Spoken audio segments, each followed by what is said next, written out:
Now, from Nebraska's trusted news source, this is Channel 8 Eyewitness News at 5. Some breaking news tonight about the Garth Brooks visit to Lincoln, and this time it's good news. That's right. Within the past hour, Channel 8 News learned Brooks is inviting UNL staff and students to attend his sound check the night before his August 14th concert. The short preview will be at 7 p.m. on the 13th. There are 7,000 spots available. That's it. It's free, though, for students and $10 for faculty and staff. This news comes on the same day even more tickets went on sale for the actual concert. That's right. We were told the seats, quote-unquote, opened up. This is the last show in his stadium tour before he takes a break to assess the COVID situation. Well, good evening, everyone, and thank you so much for joining us tonight. We're here in the studio, and Chief Meteorologist John Dissauer is out at the York County Fair. Yeah, he's getting to enjoy the nice weather we're having this evening.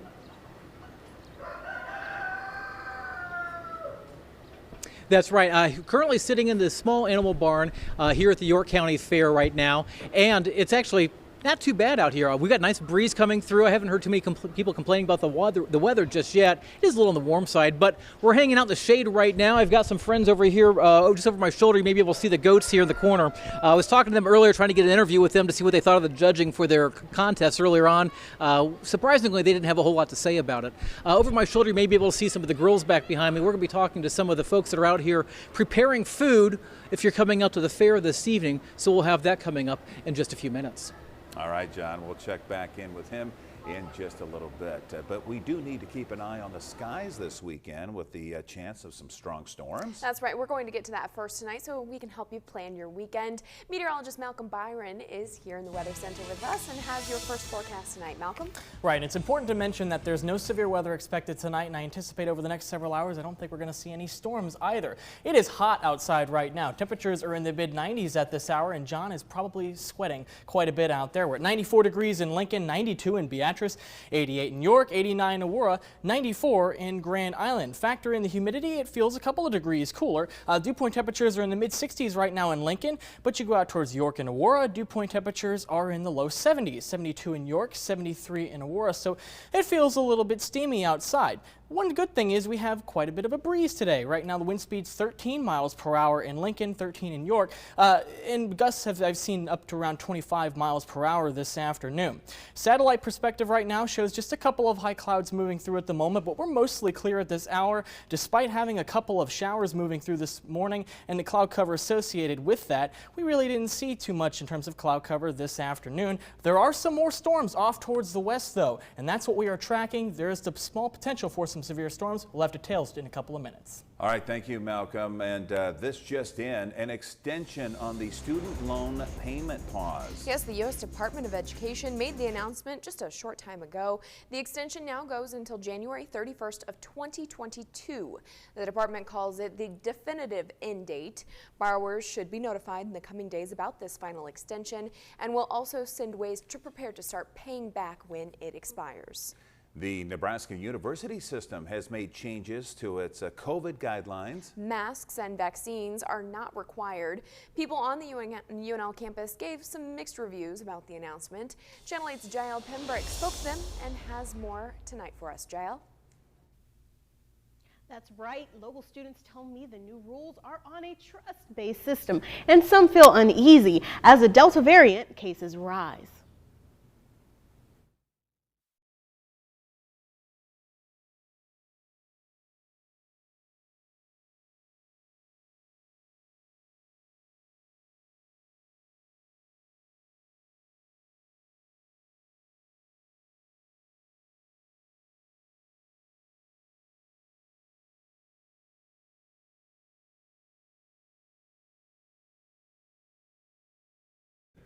All right, so UN President Ted Carter still pushes for all to still get vaccinated to slow the spread of COVID-19. All right, thank you very much, Jael. We'll try to get you the rest of that story in just a little bit. But that brings us to our poll of the day here. We want to know if you are wearing a mask again with COVID cases on the rise and some of the adjustments being made in businesses and schools. 20% say yes, 72% say no, and about 9% say it depends on where they go. So you can still vote on our website, klkntv.com. Now to the latest on the pandemic nationwide, hospitalizations leaping from 12,000 a month to about 61,000 now. This as the debate rages on over masking up in schools with the Delta variant spreading fast across the country.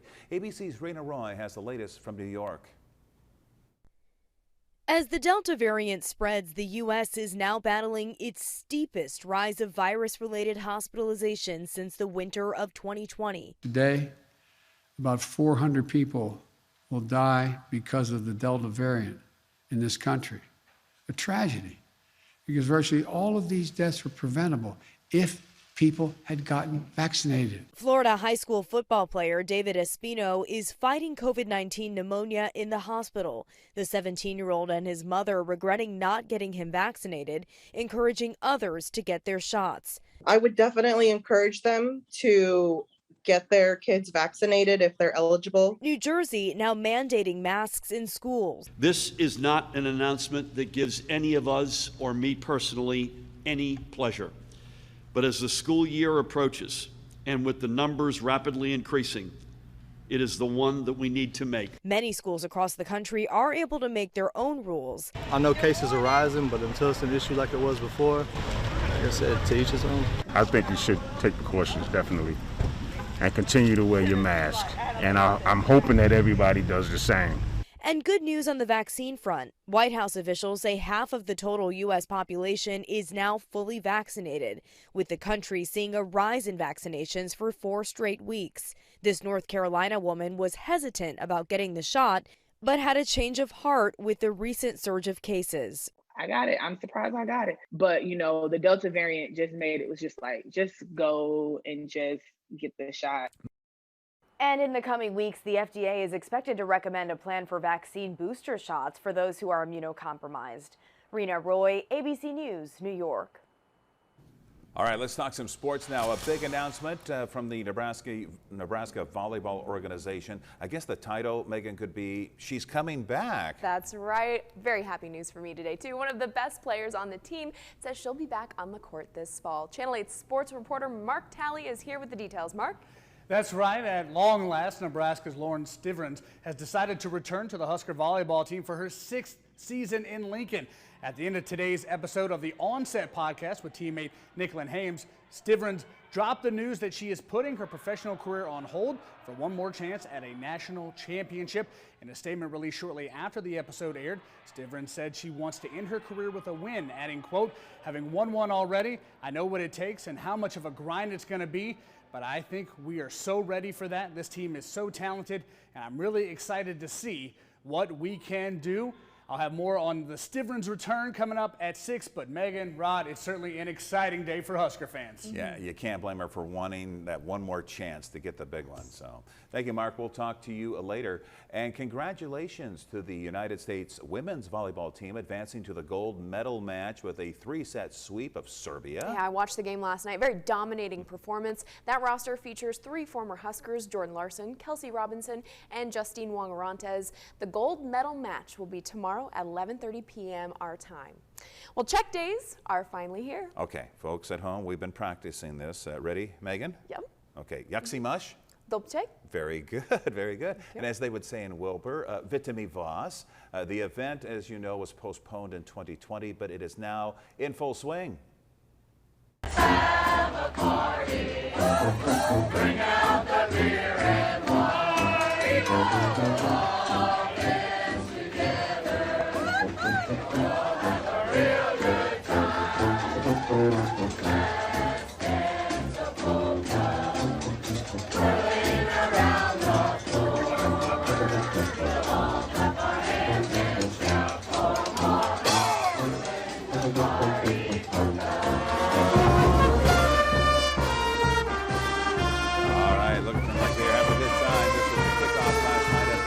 Wilbur. The event goes through Sunday, and there's plenty of food and fun in the official Czech capital of the United States. That's a designation Ronald Reagan gave to the town of Wilbur back in 1987. And we're going to check in live now at the York County Fair when we come back. We'll also have an update on that massive California wildfire. But before we go to break, take a look at this beautiful sunset on Pawnee Lake. Thanks to Tawan Lee for sharing this video with us.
It's a great day for a county fair, and we've all taken turns heading out to great events in our local communities. That's right. Today, Megan and I were here, but someone is missing. Who? Well, you know, Chief Meteorologist John Bissauer. He's live in York County at the fair there. He joins us now. How's it going, John?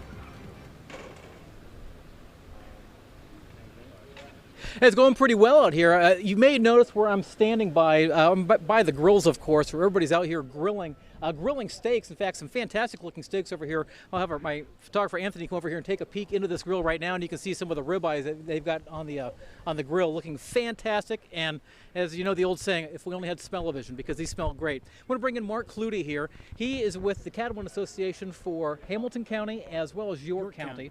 Tell me what you guys are out here doing tonight. We're promoting the beef industry, and we're grilling about 1,000 steaks here for the feed tonight. Starts about 5:30.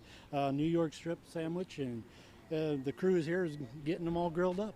And they smell fantastic. How much does it cost for people coming out? It's a free will donation tonight, so whatever they think the meal's worth, they can go right on through. And it wasn't just here. You mentioned last week you were grilling somewhere else. Yeah, we were in Hamilton County at Aurora, and we grilled about 500 steaks there, and we're doing about 1,000 here tonight. And I think we did the math earlier. It's about 750 pounds worth of steaks you're doing between the 2 weeks. So it's a tremendous amount. I want to come back over here and show another grill and what's going on. He didn't know I was going to do this to him. That's okay. What you're standing here in front of a grill. It's a hot grill on a hot day. Yes, it is. What's it like? It is a hot job, but it's worth every penny. And it smells fantastic. Yes, it does. There's actually people ask if we charge for the smell. That's a good thing to have. And again, if you see the steaks on here, they look fantastic. I'm going to be out here from now until 8 o'clock this evening, again at the York County Fair. I wanted you to come on out here, get some good food. I know the tractor pulls are going on tonight as well. We are set up at the gazebo, so come on out and say hello. We'll go ahead and send it back inside now. John, you're making me hungry. That looks amazing. Good to hear from you. Thanks for the live report. And tomorrow, you can meet meteorologists Brittany Foster and Malcolm Byron at the Seward County Fair. Now, your Storm Alert Team forecast with meteorologist Malcolm Byron. Well, looking off towards the northwest over Honda of Lincoln right now, we see quite a bit of sunshine out there. Just a little bit of hazy sunshine, but there's not much to talk about in terms of cloud cover. And we see that on satellite imagery as well. Not looking to some cloud cover over southeast Nebraska. Not seeing any rain on radar as well. Earlier today, there were a couple of showers in the northeastern part of the state. These have since fizzled out and we're mostly clear across the northeastern part of the state. Look off to our west, and that's where we see quite a bit more shower and thunderstorm activity. These are associated with tomorrow night's disturbance, and these are all going to be pushing off towards the east. As far as severe weather is concerned for this evening, you notice the slight potential from the Panhandle region. This is through 7 a.m. tomorrow, but this is all going to push off towards the east.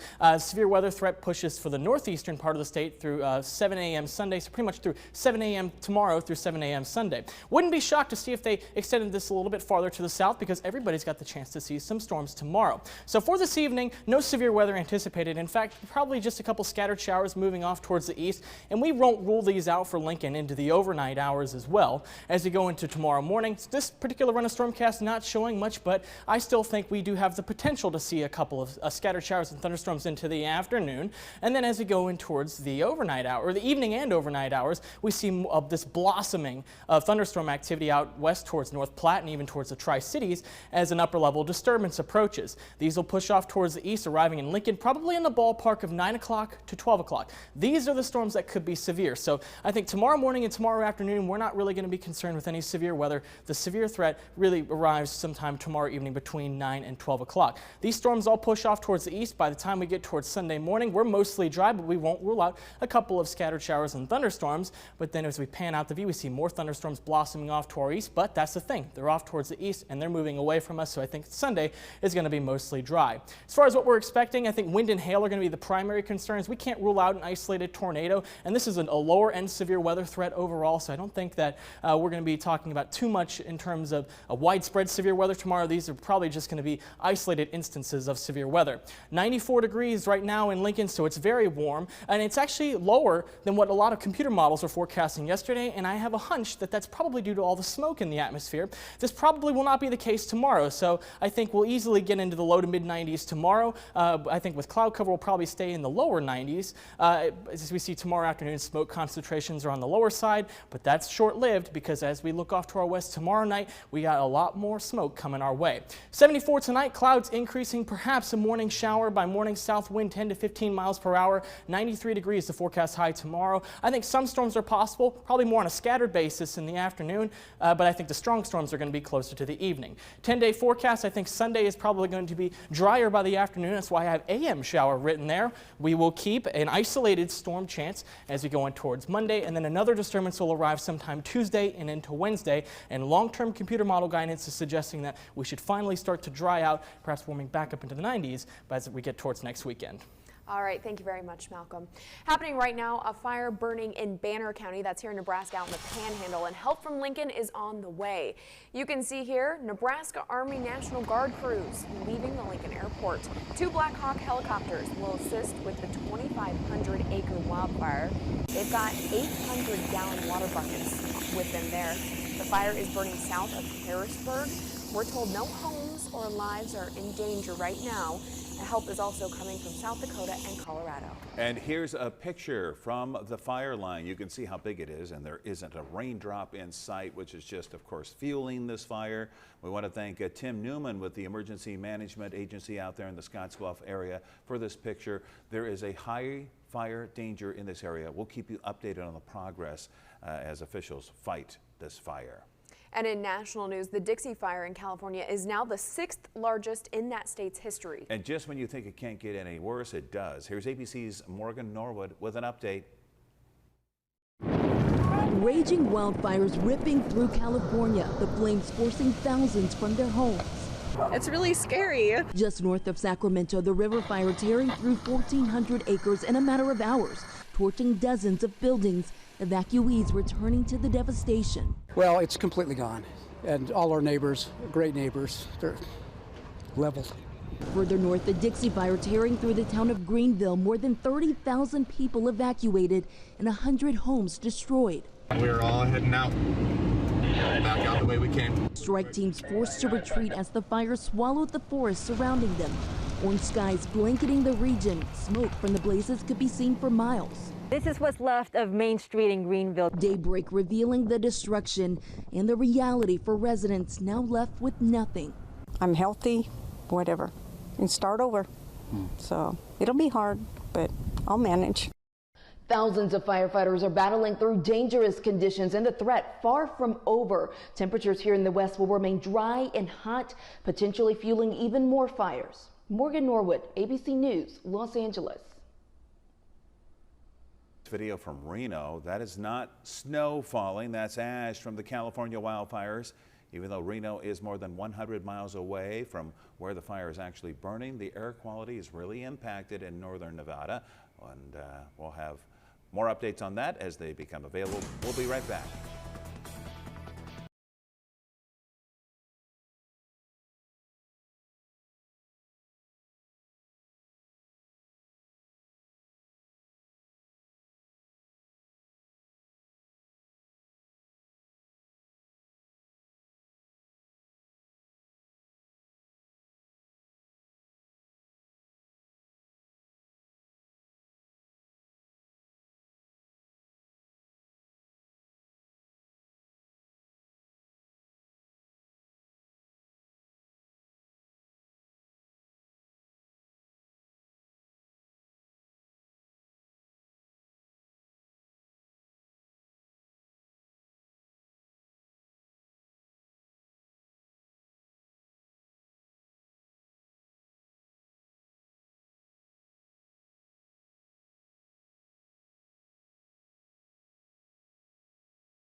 And out where you can see that I'm on a horse. Okay, stand by. Let's head to York County and check in with Chief Meteorologist John Dissauer once more. John?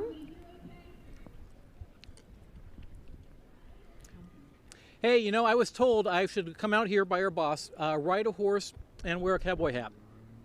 Cowboy hat accomplished. Now, you may see the horse I'm on, I've been told, is the only horse currently at the York County Fair. So this is the best I could do with this. People are lining up. A lot of folks are starting to show up here tonight. Activities are getting underway. The Cattleman Barn has got a long line already for the steak sandwiches, which are fantastic, I've got to say. And then, of course, we've got tractor pulls going on later on tonight. I'll be out here until 8 o'clock this evening. Come on out here and say hi. I'd love to meet everybody coming out to the fair. Again, we'll be out here till 8 o'clock at the gazebo here at the York County Fair, reporting live. I'll send it back to you as I start to mosey on along. Oh, okay, guess we got some more time to talk. Hey, so there's a lot of activities going on out here this evening. So, of course, we've got the Cattleman Barn going on. I'm going to reach over here and grab my list of things going on out here tonight. We've also got the York Dance Center at the main tent. So you can I saw them setting up earlier, and they've got music going on right now for that. There's an antique tractor parade at 7 o'clock this evening. And then, of course, the tractor pull starts at 7 o'clock this evening. And then later on tonight, they've got family awards out here. And then there's a dance and beer garden main tent here as well. So you can come on out here and enjoy a dance going on. And the conditions, well, yeah, it's a little warm. It's actually not bad at all. There's a nice breeze coming through here. It's a little humid, but do you know what? By early August standards, it's not bad at all for a county fair. Again, come on out here. We'll be out here till 8 o'clock this evening. And you can go ahead and come on out, say hello to us. We'd love to see you. And enjoy the festivities here at the York County Fair. For 8, go for 8 seconds, buddy. You can do it. That's part of the summer fun. We'll talk to him, as he said, at 6 o'clock. For now, thank you for joining us. World News Tonight is up next with David Muir, and then we'll see you right back here at 6 o'clock.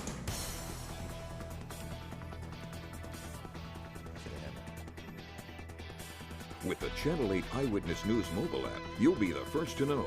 Get alerts about breaking news and weather, all in the palm of your hand. Stop by Comfort Made Mattress Factory today and save up to $500 with our bigger bed, smaller price sales events. Locally owned Comfort Made Mattress Factory, 27th and Superior.